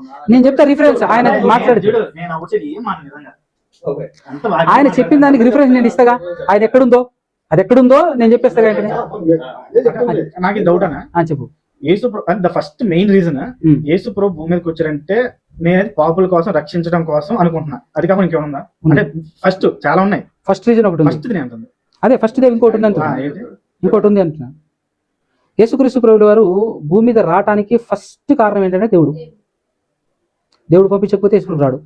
సరే ఎందుకు పంపించలేదా అని చెప్పండి. నెక్స్ట్ ఎందుకు పంపించాడు అనేది సెకండరీ. కానీ వాళ్ళు పంపించకపోతే వచ్చేవాడా? దేవుడు పంపిస్తే వచ్చాడు. ఎందుకు పంపించాడు అని అన్నప్పుడు సెకండరీ విషయం ఏంటి అని అంటే, మెయిన్ విషయం ఏంటంటే ప్రపంచానికి దేవుడు ఎవరో చెప్పాలి. దేవుడు ఎవరో చెప్పాలి. ఇది నేను సొంతంగా చెప్పట్లే, లూకాసు వార్తలో అంటే ఎందుకంటే నేను రిఫరెన్స్ అనుకుంటున్నాను చూపిస్తా. ఓల్డ్ టెస్టిమెంట్ స్క్రిప్చర్స్ ప్రకారం పాపులను రక్షించడానికి నేను పెద్ద పుడతాడు, ప్రభు వస్తాడనే విన్నాను. కానీ దేవుణ్ణి బయలుపరచడానికి యేసు ప్రభు పుడతాడు. కరెక్టే, మీరు అడుగుతున్న యాంగిల్ కరెక్టే. నేను ఎందుకు మాట్లాడుతున్నానంటే, ఇప్పుడు దేవుడు ఎవరో చెప్పకుండా పాపం క్షమింపబడుతుందా? పాపాన్ని క్షమించేది దేవుడు. క్రీస్తు ద్వారా కూడా దేవుడే క్షమిస్తున్నాడు. కాబట్టి దేవుడు ఎవరో తెలియకపోతే పాపం క్షమింపబడే అవకాశం ఉందా? లేనే లేదు. ఒకసారి అన్న, యేసు ప్రభు పక్కన ఇద్దరు రక్షణ పొందారు కదా, వాళ్ళకి దేవుడు ఎవరు తెలుసా అన్న? ఎవరికి అడగని రాదన్నా. అట్లా అలా బైబిల్ అర్థం కాదన్నా. నోటికి ఏదో మాట్లాడేది కాదు. వినన్నా లేదు, నేను చెప్తాగా సమాధానం. నేను చెప్తాగా, ఏ క్వశ్చన్ అడిగినా కూడా అది సాత్వికంతో సమాధానం చెప్పమని దేవుడు అన్నాడు. కాబట్టి ఖచ్చితంగా నేను సమాధానం చెప్తా. మీరు ఇబ్బంది పడద్దు. మేము కూడా చూస్తాం కదా అంటున్నాను. సరే రెఫరెన్స్ ఇంకో అంటున్నారు. రిఫరెన్స్ చూపిస్తే మేము కూడా చూస్తాం కదా. మాకు రేపు పొద్దున వచ్చి డౌట్ మళ్ళీ ఏమో చెప్తాం. అలా రిఫరెన్స్ అని చెప్పారు అనుకోండి, మేము తీసి చూస్తాం. ఆ ఇద్దరు ఇశ్రాయేలీలు. ఇశ్రాయేలీలందరికీ దేవుడు ఎవరో తెలుసు. మన దేవాలయానికి పరిగెత్తుకొని వచ్చినటువంటి నపుంసకుడు ఉన్నాడా, ఆయనకు దేవుడు ఎవరో తెలుసు. పాపక్షమాపణ దొరకాలి అని అంటే ఖచ్చితంగా పాపక్షమాపణ దొరికితే తప్ప నిత్యజీవం రాదు. పాపక్షమాపణ ఉంటేనే నిత్యజీవం వస్తుంది. అందరికి దేవుడు అని తెలిసినప్పుడు వినండి, పూర్తిగా వినండి. నేను సమాధానం చెప్తున్నాను కదా. దేవుడు ఎవరో, ఇప్పుడు పాపక్షమాపణ రాకపోతే నిత్యజీవం రాదు. ఇప్పుడు యేసుక్రీస్తు చెప్పినటువంటి ఒక మాట ఉంది. ఆ మాట మీరు చదివితే దీనికి ఆన్సర్ మీకు దొరుకుతుంది. ఒకసారి 17:3 చదువు. 17:3 చదువు. ఏదన్నా యోహాను సువార్త. యాక్చువల్గా నేను అంటే నేను వెళ్ళాను పాయింట్ ఒకటి, ఇలా డైవర్ట్ అయ్యాను. ఇది అయిపోయిన తర్వాత ఆ పాయింట్లోకి వెళ్దాం. 17 17:3 అద్వితీయ సత్య దేవుడు అయిన నిన్నును నువ్వు పంపిన యేసు క్రీస్తును ఎరుగటయే నిత్య జీవము అన్నాడా? ఎవరెవరి గురించి తెలుసుకోవాలి? అద్వితీయ సత్య దేవుడు అంటే అర్థం ఏంటి? అద్వితీయ అంటే మన మాటకు అర్థం తెలుసా మీకు? చెప్పు. ఒకరే ఇంకో సెకండ్ పర్సన్ ఉండరు, ఒక్కరే అనే దానికంటే ఇంకా పర్ఫెక్ట్ మీనింగ్ వేరే ఉంది. కొంచెం దగ్గరనే ఉంటది కానీ ఇంకా పర్ఫెక్ట్ మీనింగ్ ఏంటి అంటే, ద్వితీయ అనేటటువంటి పదం వచ్చేసి సంస్కృత పదం, తెలుగు పదం కాదు ఇది. ద్వితీయ అనేది సంస్కృత పదం. ద్వితీయ అంటే మీనింగ్ రెండు. ద్వితీయకు పక్కన ఆ పెడితే రెండుకు వ్యతిరేక పదం. రెండు కానిది, రెండుగా లేనిది. అంటే ఈరోజు చాలా మంది త్రిత్వం అని మన దేవుడు ముగ్గురుగా ఉన్నారని చెప్తున్నారు. యేసుప్రభు మాట్లాడుతున్నాడు, మన దేవుడు కనీసం రెండుగా కూడా లేడు. రెండుగా కూడా లేనటువంటి దేవా, నీవు పంపించిన యేసుక్రీస్తును తెలుసుకోవటమే నిత్యజీవం అన్నాడు. ఇప్పుడు నపుంసకునికి దేవుడు ఎవరో తెలుసు, నిత్యజీవం రాదు. నిత్యజీవం రావాలంటే దేవుడు పంపించిన యేసుక్రీస్తు గురించి కూడా తెలుసుకోవాలి. అందుకోసమే ఫిలిప్పు పరిగెత్తి ఎవరి గురించి చెప్పాడు? యేసుప్రభు గురించి చెప్పాడు. సో దేవుడి గురించి తెలుసుకోవాలి, నెక్స్ట్ యేసుక్రీస్తు గురించి తెలుసుకోవాలి. ఇద్దరు గురించి తెలుసుకుంటేనే నిత్యజీవం. అలాగే ఇప్పుడు దొంగలిద్దరికి, వాళ్ళిద్దరూ ఇశ్రాయేలీయులు కాబట్టి వాళ్ళకి దేవుడు ఎవరో తెలుసు. ఇప్పుడు వాళ్ళు అంగీకరించాల్సింది ఎవరిని? యేసుప్రభుని. అందులో ఒకడు యేసుప్రభుని అంగీకరించాడు కాబట్టి ఆయనకు రక్షణ వస్తుందని చెప్పాడు వచనం ప్రకారంగా. అంతే తప్ప మరొక యాంగిల్ లేదు అక్కడ. క్లియర్ కదా? అది ఇప్పుడు మీరు వెళ్ళాలనుకుంటున్నటువంటి ఆలోచన. నేను వెళ్ళాలనుకున్నది ఏంటంటే, ఫస్ట్ రీజన్ పాపులను క్షమించడం కోసమే యేసు ప్రభు వస్తున్నాడని నేను నాకు according to old testament base చేసుకుని రావాలి. ఎందుకంటే జీసస్ గురించి అక్కడ ఉన్నాయి కాబట్టి అవి బేస్ చేసుకుని పాయింట్స్ కావాలి. అంటే మిగతా ఏవైనా కానీ సెకండరీ అనుకుంటున్నాను, నేను అనుకున్నా చెప్తున్నాను. సో అది ప్రైమరీ కాగలేదంటే ఒకసారి అది నాకు అది రిఫరెన్స్ చూపించి. ఇది కూడా ఎందుకంటానంటానా, ఇదంతా అంటే నేను ఓవరాల్గా మాట్లాడుతున్నాను. ఇప్పుడు రక్షణ పొందాలంటే యేసుప్రభు దేవుడు అంటే రక్షణ పొందరు అనేది ఒక పాయింట్ అనుకుందాం. యేసుప్రభు దేవుడు అంటే నిత్య జీవం వాడికి ఉండదు అనే దాన్ని అది పక్కన పెడితే, ఇది పెద్ద మ్యాటరా లేదా పాపాలన్నీ వదిలేసేసి దేవుడు ఎలా భయభక్తులు కలిగి ఉండి ఈ ఒక్క పాయింట్ పక్కన వదిలిపెడితే అలా జీవిస్తే అది రక్షణ పొందడం అది ముఖ్యమైన పాయింట్. ఏది ముఖ్యమైనది రెండిట్లో దేవుడు ఏది మెయిన్ గా చూస్తాడు? మరి మార్మన్స్ పొందాడరా, భయభక్తులు కలిగి ఉన్నాడు, వీడు పర్లేదు యాక్సెప్ట్ చేద్దాం అనుకుంటాడా, లేదురా వీడు చేసుకుని దేవుడు అంటున్నాడు ఈయన వేసేయాలరా అంటాడా? నాకు ఈ రెండిట్లో ఇప్పుడు ఇది కూడా ఎందుకంటానంటే ఎవరైతే యేసు దేవుడు అని అంటున్నారో వాళ్ళని మీరు నెగిటివ్ గా చేస్తుంది కదా. సో దానికోసం అంటున్నాను. ఓకే, మంచి మాట అడిగారు, గుడ్ క్వశ్చన్. ఇప్పుడు మీ ఇంటెన్షన్ ఏంటంటే యేసుక్రీస్తు ప్రభువు వారిని దేవుడు అని నమ్ముతున్నటువంటి వాళ్ళందరూ దానికంటే కూడా పాపం ఒప్పుకొని పాప క్షమాపణ పొందుకొని భక్తిగా బ్రతికితే సరిపోతుంది కదా. యేసుక్రీస్తు దేవుడా, దేవుని కుమారుడా అనేటువంటి మ్యాటర్ దాకా వెళ్ళాల్సిన అవసరం ఇది కూడా ఎందుకంటానంటే యేసుప్రభు వచ్చిందే పాపం రక్షించడం, ఆల్రెడీ పాపం ఉన్న వాళ్ళు మార్చడం కోసం వచ్చిందే. అది గుడ్, అలా కంపేర్ చేస్తుంది. ఓకే, మీకు అర్థమైంది క్వశ్చన్ అర్థమైంది కదా. ఓకే, ఇప్పుడు నా క్వశ్చన్ ఏంటంటే పాపాల నుంచి రక్షించడానికి వచ్చాడు యేసుక్రీస్తు ప్రభువు వారు. Okay, right. సో పాపం అంటే ఏంటి? అదొక్కటైతే అంటే అది ఓవరాల్, అది ఓవరాల్. 4 రిఫరెన్స్లు ఉన్నాయి, 4 నిర్వచనాలు ఉన్నాయి పాపం అంటే ఏంటో. 4 నిర్వచనాలు. ఒకటి, విశ్వాస సంబంధమైనది కానిదేదో అది పాపం అన్నాడు. విశ్వాస మూలము కానిదేదో పాపం అన్నాడు. చదువు ఒకసారి తమ్ముడు. రోమపత్రిక 14:23. అనుమానించువాడు తినిన ఎడల విశ్వాసము లేకుండా తినను గనుక దోషి అని తీర్పు నందును. విశ్వాస మూలము కానిది ఏదో అది ఇది ఒక నిర్వచనం. మరొక నిర్వచనం వచ్చేసి యాకోబు పత్రిక 4:17. చదువుతాడు.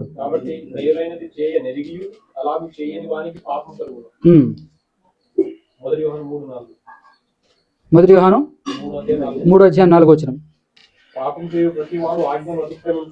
పాపము చేయు ప్రతివాడును ఆజ్ఞను అతిక్రమించును, ఆజ్ఞాతిక్రమమే పాపము. ఎన్నైనాయి?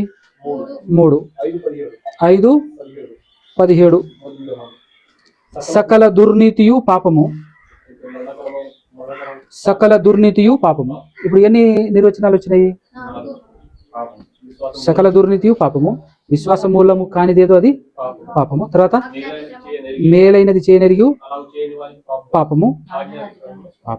ఇందులో యేసుక్రీస్తు ప్రభువు వారిని దేవుడు అని నమ్మటం వల్ల 2 నిర్వచనాల ప్రకారంగా పాపం అవుతుంది.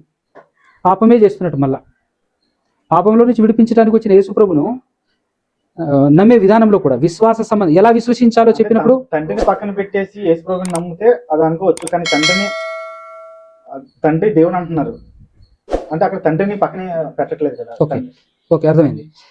తండ్రిని పక్కన పెట్టేసి యేసుప్రభే దేవుడు అని చెప్పారనుకో, అప్పుడు పాపము కరెక్టే మీరు చెప్పినట్టు అని మీకు ఒక ఆలోచన వచ్చింది. మంచిది. తండ్రిని పక్కన పెట్టి దేవుడు యేసుప్రభే దేవుడు అని చెప్తున్నటువంటి వాళ్ళు బోలెడంత మంది ఉన్నారు. వాళ్ళు చేస్తున్నట్టు పాపం అనేటువంటి విషయం అయితే అర్థమైంది మీకు. ఒకటి.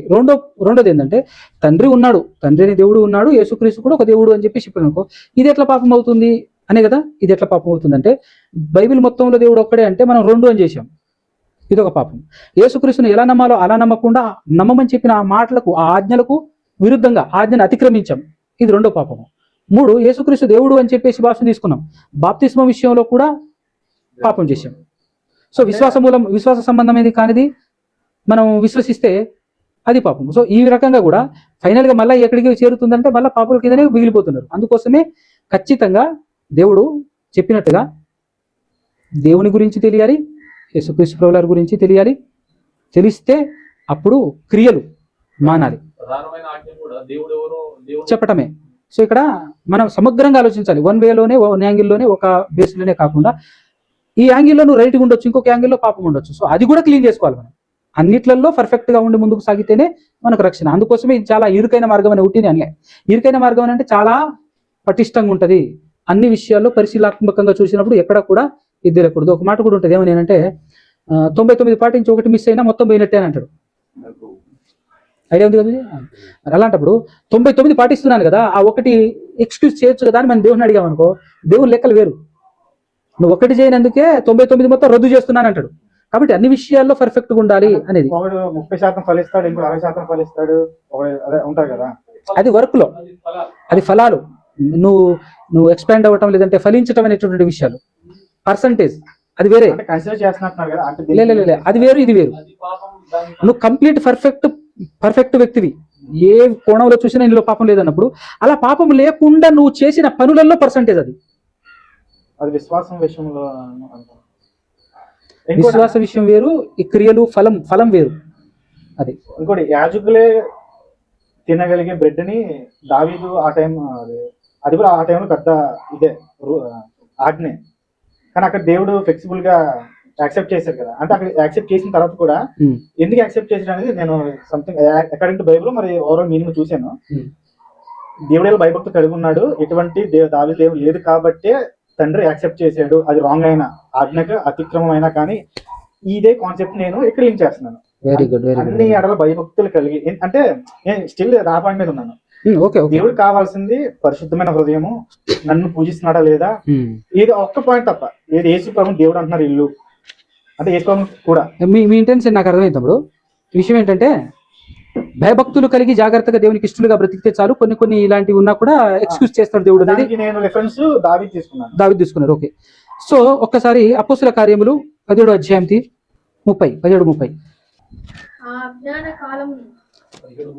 17:30 అపోస్తుల కార్యములు.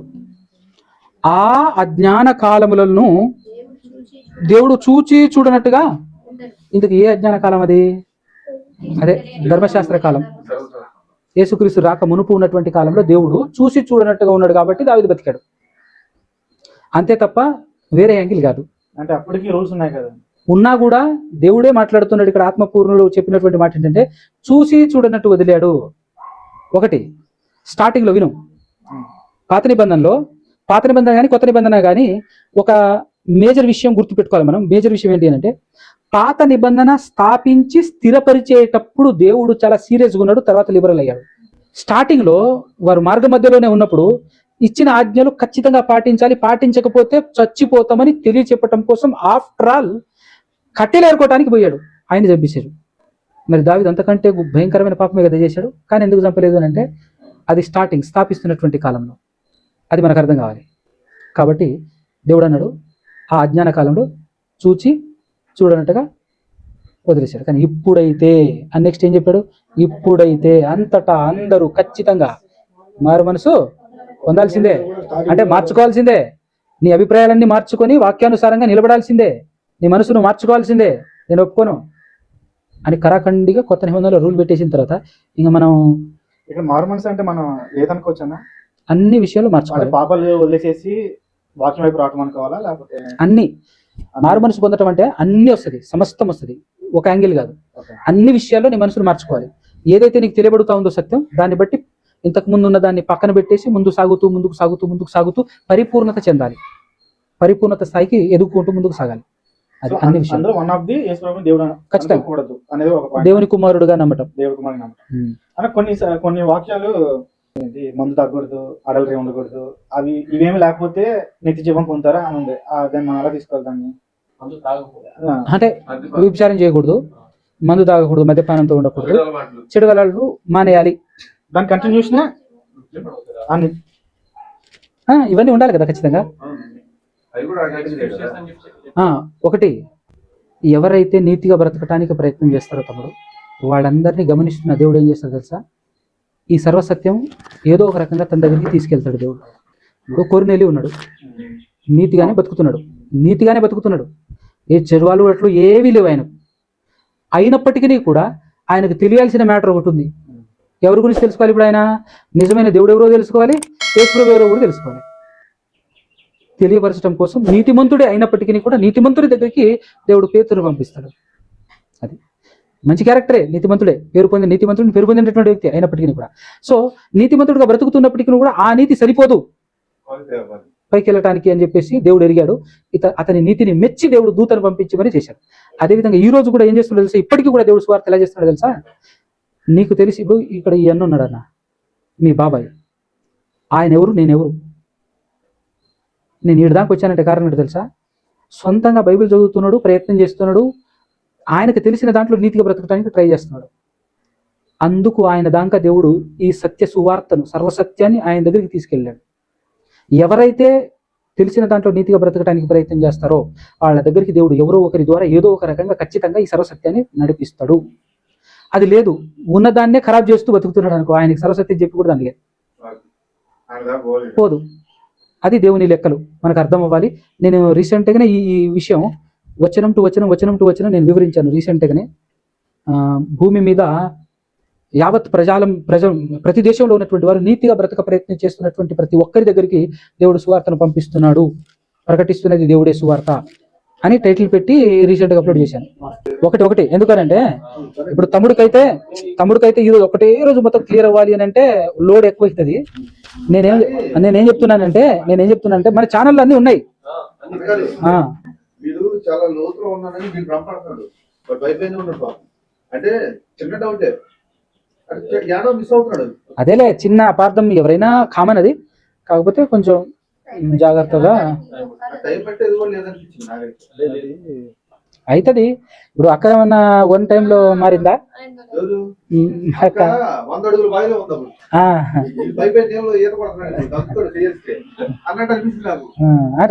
అంటే ఎంతో కొంత అవగాహన ఉంది, బైబిల్ మీద ఎంతో కొంత అవగాహన ఉంది తమ్ముడికి.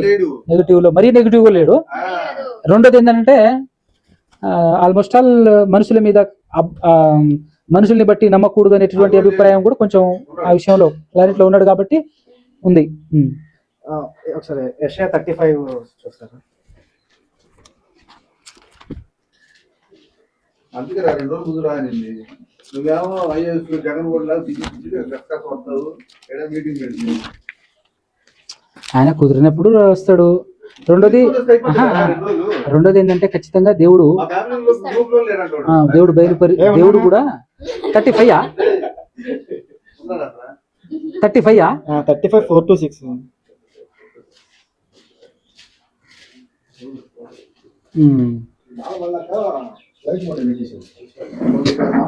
తత్తరిల్లు హృదయులతో ఇట్లనుడి, భయపడక ధైర్యముగా ఉండుడి.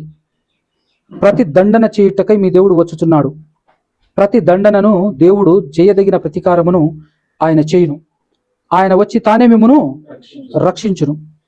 గుడ్డి వారి కనులు తెరవబడును, చెవిటి వారి చెవులు విప్పబడును. కుంటివాడు దుప్పివలే గంతులు వేయును, మూగవాని నాలుక పాడును. అరణ్యములో నీళ్లు ఉబుకును, అడవిలో కాలువలు పారును. అయిపోయింది 6 వరకు. అంటే ఇది యేసుప్రభు గురించి ప్రొఫెసీ అని. ఇప్పుడు ఓకే, అదే యాక్చువల్గా ఆయనే వచ్చి రక్షిస్తాడు. ప్రతిదండన చేయుటకే మీ దేవుడు వచ్చుచున్నాడు అన్నాడు. ఇప్పుడు యేసుప్రభు వచ్చి ప్రతిదండన చేశాడా, రక్షించాడా?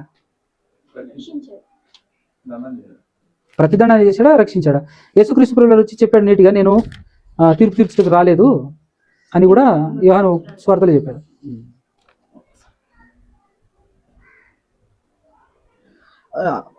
అంటారు కదా అన్న, నేను పీస్ కోసం వచ్చానా ఏంటి, ఒకరి మీద అగ్ని వేయడానికి వచ్చి. ఇక్కడ చాలా మంది పాస్టర్లకు, అంటే చాలా మంది విశ్వాసులకు కూడా లేనటువంటి క్లారిటీ ఒకటి చెప్పనా. యేసుక్రీస్తు ప్రభుల వారి మొదటి రాకలో 2 విషయాలు జరిగినాయి. ఒకటి రక్షణ జరిగింది, ఒకటి ప్రతిదండన కూడా జరిగింది. ప్రతిదండన ఎప్పుడు జరిగింది అని అంటే క్రీస్తు శకం 70లో దేవుడే చేశాడు. రక్షణ క్రీస్తు ద్వారా జరిగింది. అపోస్తుల కార్యంలో కూడా మాట్లాడుతూ ఉంటాడు 2వ అధ్యాయంలో. చదువు ఒకసారి అది. అంటే చారిత్రకమైనటువంటి విషయాలు చాలా ఉన్నాయి, ఇంకా ఓపెన్ కానటువంటివి. అవి అర్థమైతే అద్భుతం అనమాట. చాలా మంది, కొంతమంది ఇక యేసుక్రీస్తు ప్రభువు 2వ రాకడ కూడా అయిపోయింది అని మాట్లాడుతున్నారు ఆ సందర్భాలని బట్టి. 2వ అధ్యాయం 2 విషయాలు ఇన్బిల్ట్ లో ఒకే సందర్భంలో కనబడతా ఉంటాయి మనకు. 17 నుంచి చూస్తే, అంత్య దినముల యందు నేను మనుష్యుల మీద నా ఆత్మను కుమ్మరించెదను, మీ కుమారులను మీ కుమార్తెలను ప్రవచించెదరు, మీ యవ్వనులు దర్శనములు కలుగును, మీ వృద్ధులు కలలు కందురు. ఇది మొదటి శతాబ్దపు కాలంలో అపోస్తలులకు జరిగినటువంటి కార్యక్రమాలు. ఆ దినములలో నా దాసుల మీదను నా దాసురాండ్ర మీదను అంటే అన్యుల మీద కూడా నా ఆత్మను కుమరించదను గనుక వారు ప్రవచించదు. ఇది మన కొర్నేలి గారి విషయంలో జరిగినటువంటి సందర్భం. 19వ అధ్యాయం. పైన ఆకాశమందును మహత్కార్యములను క్రింద భూమి మీదను సూచక క్రియలను రక్తమును అగ్నిని పొగ ఆవిరిని కలగజేసేదను. ఓకేనా. తర్వాత 20వ వచనంలో ప్రభువుని డిక్లేటర్లో ఉంది చూడు. ప్రభు ప్రత్యక్షమగు ఆ మహాదినము రాక మునుపు సూర్యుడు చీకటిగాను చంద్రుడు రక్తముగాను మారుదురు. అప్పుడు ప్రభువు నామమునుడి ప్రార్థన చేయి వారందరూ రక్షణ పొందుదురు అని దేవుడు చెప్పుచున్నాడు. ఇది ప్రవచనమే, పాత నిబంధన యోవేలు గ్రంథంలో ఉన్నటువంటి ప్రవచనమే. సో ఇప్పుడు ఇక్కడ ప్రభువు నామమునుడి ప్రార్థన చేసి ఎవరైతే క్రీస్తుని అంగీకరించారో వాళ్ళందరూ రక్షణ పొందుతారు. క్రీస్తుని ఇంకా అంగీకరించినటువంటి వాళ్ళని ఎవరైతే ఉన్నారో వాళ్ళందరికీ ప్రతిదండన జరుగుతుంది. ఆ ప్రతిదండ ఎప్పుడు జరిగిందంటే క్రీస్తు శకం 70లో జరిగింది. దాని గురించి మత్తయి సువార్త 24వ అధ్యాయంలో ఆ మ్యాటర్ అంతా ఉంటుంది. అది ప్రతిదండన దినం. ప్రభు రాకడ అని దేని గురించి మాట్లాడతారు తెలుసా? దేవుని రాకడ, దేవుడు వచ్చాడు, దేవుడు దిగి వచ్చుచున్నాడు, దేవుడు వెంచేయుచున్నాడని యెషయా గ్రంథంలో 100 సార్లు ఉంటుంది.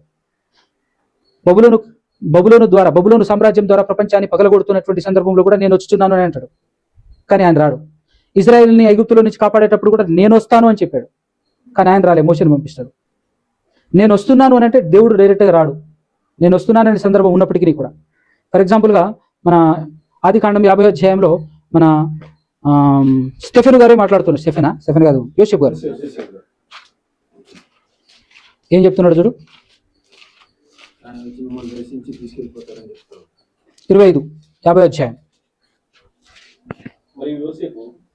24 నుంచి చూస్తే బాగుంటుంది. యోసేపు తన సహోదరులను చూచి నేను చనిపోచున్నాను, వస్తాడు, దేవుడు నిశ్చయంగా మిమ్మల్ని చూడవచ్చి ఈ దేశంలో నుండి తాను అబ్రహాము ఇస్సాకు యాకోబులతో ప్రమాణం చేసి ఇచ్చిన దేశంలోకి మిమ్మల్ని తీసుకొని పోవునని చెప్పాను. మరి యోసేపు దేవుడు నిశ్చయముగా అంటే ఖచ్చితంగా మిమ్మల్ని చూడవచ్చును, అప్పుడు మీరును నా ఎముకలను ఇక్కడ నుండి తీసుకొని పోవాలని చెప్పి ఇజ్రాయేలు కుమారుల చేత ప్రమాణము. ఇప్పుడు నిర్గమకాండం 13వ అధ్యాయం చూడు, వచ్చాడో లేదో. లేదంటే 4వ అధ్యాయం చూడు ఏం చెప్తున్నాడో. 4వ అధ్యాయం నిర్గమకాండం 4వ అధ్యాయం 29-30. నిర్గమకాండము 4వ అధ్యాయం 29-30.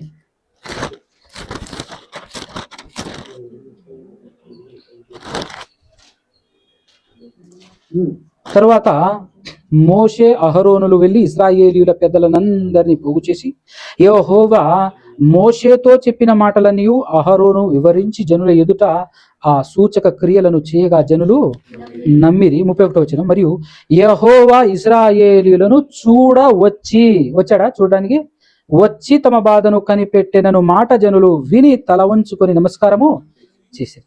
దేవుడేం ప్రత్యక్షంగా రాలే, కానీ వస్తాడని చెప్పబడతా ఉంటది. దేవదూతలను పంపించడము, లేకపోతే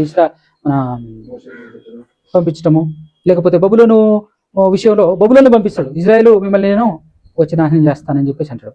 కానీ ఫైనల్గా వచ్చేది ఎవరు అంటే బబులోనీలు వస్తారు. అంటే ఇక్కడ డైరెక్ట్ గా తానే అని ఉంది కదా. అదే ఎన్ని వచనాలు తానే వస్తానని చెప్పి చెప్పిన మాటలు ఇంకా ఎన్ని చూపించమంటావు సందర్భానుసారంగా. అంటే తానే డైరెక్ట్ వస్తాడని కాదు, తన ఆధ్వర్యం అంటే దాని వెనకాల జరుగుతున్న దాని వెనకాల నేను ఉన్నానని, అది నా ద్వారానే జరుగుతుందని, అంతే తప్ప మరొకటి కాదు. చేయిస్తుంది నేను అని చెప్పడానికి.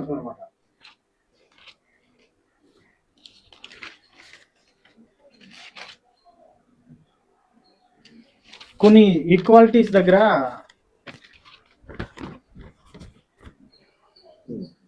అంటే 19వ అధ్యాయం చూడు ఒకసారి, యెషయా గ్రంథం. అంటే నీకు క్లారిటీ అవటం కోసం కాస్త ఇబ్బంది పడుతున్నావు కదా అని.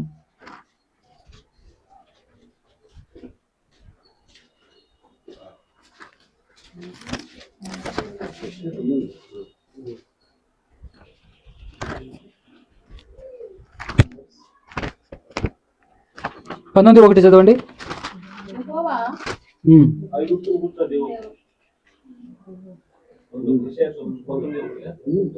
19:1.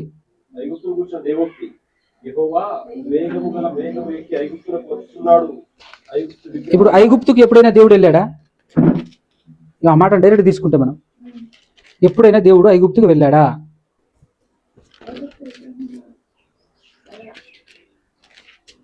కదా. అంటే నాశనం చేయటానికి జరిగేటటువంటి కార్యక్రమాలన్నింటినీ దేవుడు నేనే వెనకాల నుండి చేయిస్తున్నానని చెప్పడానికి నేనే వెంచేయుచున్నాను అంటాడు. న్యాయాధిపతుల కాలంలో వాళ్ళ చుట్టుపక్కల ప్రాంతంలో జీవులు వారందరినీ వచ్చేసి పరీక్షించడానికి ఉంచడానికి. అవును.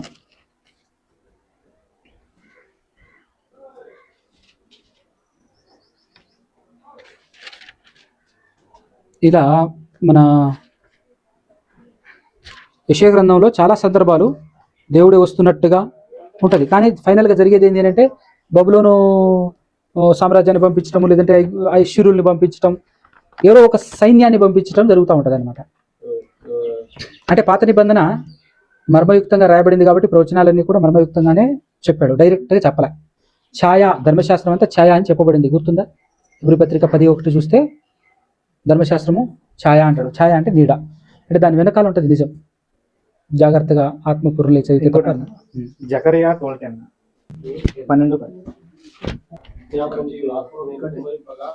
వారు తాము పుట్టిన నా మీద దృష్టి ఉంచి ఒకడు తన ఏక కుమారుని విషయమై దృష్టించినట్టు, తన జ్యేష్ఠ కుమారుని విషయమై ఒకడు ప్రలాపించినట్టు, అతని విషయమై దృష్టించుతూ అంటే అది ప్రాఫెసీ, ఆ సిలువ అంతే. విషయమే ఒకడు ప్రలాపించినట్టు అతని విషయమే దుఃఖించుచు ప్రలాపింతురు. దావీదు సంతతి వారి మీదను యెరూషలేము నివాసుల మీదను కరుణ నొందించు ఆత్మను, విజ్ఞాపన చేయు ఆత్మను నేను కుమ్మరింపగా, అంటే పరిశుద్ధాత్మ గురించి. వారు తాము పొడిచిన నా మీద అని ఒకటే అంకేసేదు, కింద చెప్పాడు వాని మీద అని. అంటే పాత నిబంధన గ్రంథంలో దేవుడే డైరెక్ట్గా వస్తున్నట్టుగా మర్మయుక్తంగా చెప్పినటువంటి మాట అని చెప్పాను కదా. పంపిస్తున్నానని చాలాసార్లు చెప్పారు, నేనే వస్తున్నానని కూడా చాలాసార్లు చెప్పారు. ఇప్పుడు ఇజ్రాయేళ్ల కాలంలో కూడా నేనే వస్తున్నానని చెప్పి మోషేని పంపించాడు రక్షించడానికి. ఇప్పుడు అలాగనే మోషేని మనం అనలేం కదా. ఆ విధానంలో దేవుడు పాత నిబంధనలో మాట్లాడటం జరిగింది. మన విజిటింగ్ కార్డు ఉంది కదా, తమ్ముడికి ఇవ్వు. తమ్ముడు, అందులో నా నెంబర్ ఉంటుంది. ఎనీ టైం నువ్వు నాకు ఫోన్ చేయదన్న డౌట్ ఉంటే, డౌట్లు వచ్చినప్పుడు అడుగుతూనే ఉండు. ఎందుకు అని అంటే సందేహపడు వారి మీద కనికరించు. ఎందుకనంటే అగ్నిలో నుంచి లాగినట్టు లాగు అని అంటే అర్థం ఏంటి తెలుసా? సందేహంతోనే మిగిలిపోతే పోయేది అగ్నిలోనికి. ఇంకేమైనా డౌట్ ఉంటే విజిటింగ్ కార్డు తీసుకోవచ్చు. పరిశుద్ధుడా పరమాత్ముడా పరమందు ఆసీనుడా సకల ఆశీర్వాదాలకు కారణభూతుడా నా తండ్రి దేవా, ఇప్పటి వరకు చక్కగా తండ్రి సమాధానకరమైనటువంటి స్థితిలో సహోదరత్వంతో, సహోదర ప్రేమతో మేమందరము కలిసి కూడుకుని ఇప్పటివరకు మాట్లాడిన మాటలను బట్టి స్తోత్రములు తండ్రి. ఇదిగునైనా మీరు మాతో మా ద్వారా మాట్లాడిన విధానాన్ని బట్టి కృతజ్ఞతలు. విన్నటువంటి మాటలను బట్టి నా తండ్రి ఇదిగునైనా విశ్వాసమును కానీ ప్రతి విషయంలో సరి చేసుకుని మనసు మార్చుకుని తండ్రి వాక్యానుసారముగా సర్వసత్యాన్ని అంగీకరించి నా తండ్రి మీ యందు బ్రతికి మీరు మహాలోకానికి చేరుకునే భాగ్యం మీ పిల్లలకు అనుగ్రహించమని కోర్చు బ్రతిమాలు కొనుచు మీ పిల్లల్ని మీ హస్తాలకు అప్పగించుకొనుచు మీ ప్రియ కుమారుడు లోక రక్షకుడు మనుషులందరికీ ప్రభువుగా క్రీస్తుగా మీరు నియమించిన యేసు ప్రభు పరిశుద్ధ పవిత్ర నామం ద్వారా ప్రార్థన అడిగి పొందుకుంటున్నాము తండ్రి. ఆమేన్.